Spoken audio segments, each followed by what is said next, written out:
गम गणपति नमः। नमस्कार दोस्तों, मैं हरीश कौर फिर से आपके सम्मुख उपस्थित हुआ हूँ। दोस्तों, आज हम एक विशेष विषय सदाचार की चर्चा करने वाले हैं।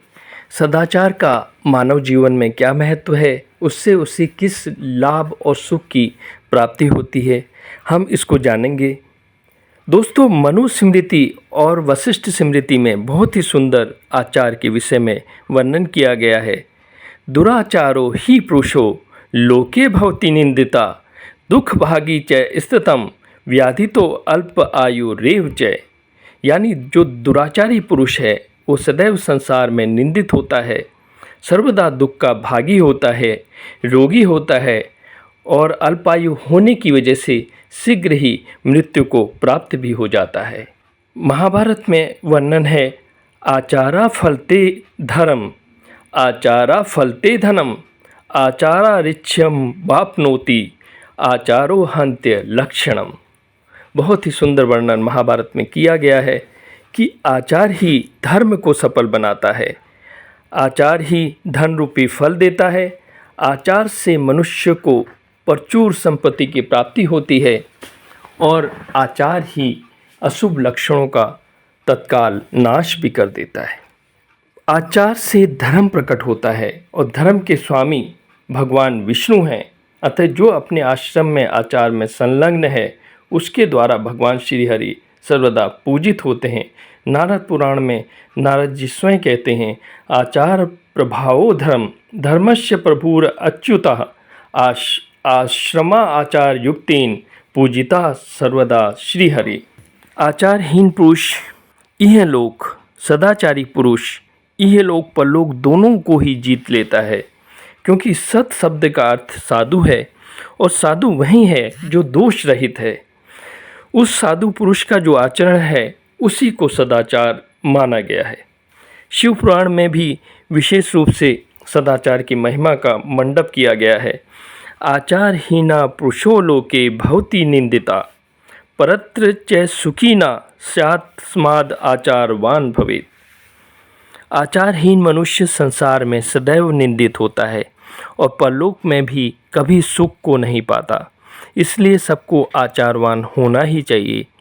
देवी भागवत में आचार की विशेष महिमा का वर्णन किया है। आचारा लभते च आयु आचारा लभते प्रजा आचारा अंधमक्षम आचारो हंति पातकम आचारा परमो धर्म निर्णा कल्याणकारकः यह लोके सुखी भूत्वा परत्र लभते सुखम। आचार से ही आयु, संतान और प्रचुर अन्न की उपलब्धि होती है और आचार संपूर्ण पातकों को दूर कर देता है। मनुष्य के लिए आचार को कल्याणकारक परम धर्म माना गया है। आचारवान मनुष्य इस लोक में सुख भोग कर परलोक में भी सुखी ही रहता है। आचार की महिमा का विशेष वर्णन करते हुए शास्त्रों ने वर्णित किया है कि यदि कोई पुरुष कितना भी बड़ा ज्ञानवेता हो, वेद वेदांत पंडित हो, लेकिन यदि वो आचारहीन है, मर्यादाहीन है, तो उसका नाश हो जाता है। वेद भी उसको पूजित नहीं करते और उसकी दुर्दशा इसी प्रकार होती है जैसे मृत्यु काल में आचारहीन मनुष्य को वेद वैसे ही छोड़ देते हैं जैसे पंख उगने पर पक्षी अपने घोंसलों को छोड़ देते हैं। आचारहीन मनुष्य को इसी तरह से हर्ष होता है।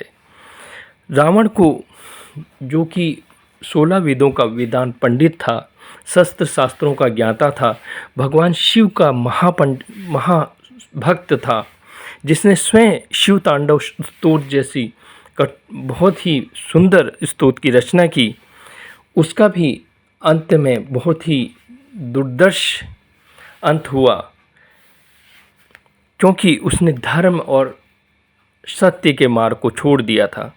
उसके नाना ने स्वयं उसको समझाया कि हे रावण, यदि तुम सत्य और धर्म का पक्ष नहीं लेते तो आप भगवान शिव की भी निंदा करते हो, क्योंकि भगवान शिव सत्य और धर्म के स्वरूप हैं। इसीलिए उनको सत्यम शिवम सुंदरम कहा जाता है। रावण ने उनकी कोई बात नहीं मानी और अंत में वो ऐसी कठोर दुर्दशा को प्राप्त हुआ। उसके विपरीत श्री राम प्रभु ने मानव रूप में मर्यादा पुरुषोत्तम रूपी स्वरूप को प्रस्तुत किया, जिसकी सतयुग, त्रेता, द्वापर, कलयुग, हर युग में पूजा होती है। रावण को बहुत ही सुंदर अभिव्यक्ति उनके नाना जी ने कही थी, जहाँ सुमति वहाँ संपत्ति नाना, जहाँ कुमति वहाँ विपत्ति निधाना। जहाँ सुमति है, सद्मार्ग है, वो मार्ग हमेशा धनप्रद होता है, लाभप्रद होता है, सुखप्रद होता है, मोक्षप्रद होता है। और जहाँ कुमति, कुविचार और अनाचार होते हैं, वो मार्ग मृत्यु की तरफ ले जाता है। और वहीं हर्ष रावण का भी हुआ। इंग्लिश में भी एक बहुत अच्छी व्याख्या कही गई है, if you lost your health you lost something, if you lost wealth you lost few things, but if you lost your character you lost everything। इसलिए सदाचार का हमारे जीवन में एक विशेष महत्व है। प्राणी को हमेशा सदाचारी बनकर रहना चाहिए, अच्छा आचरण करना चाहिए, जिसका उसका भी नाम हो और अपने कुल और गौरव का भी नाम बढ़ा सके। जय सिया राम, हर हर महादेव।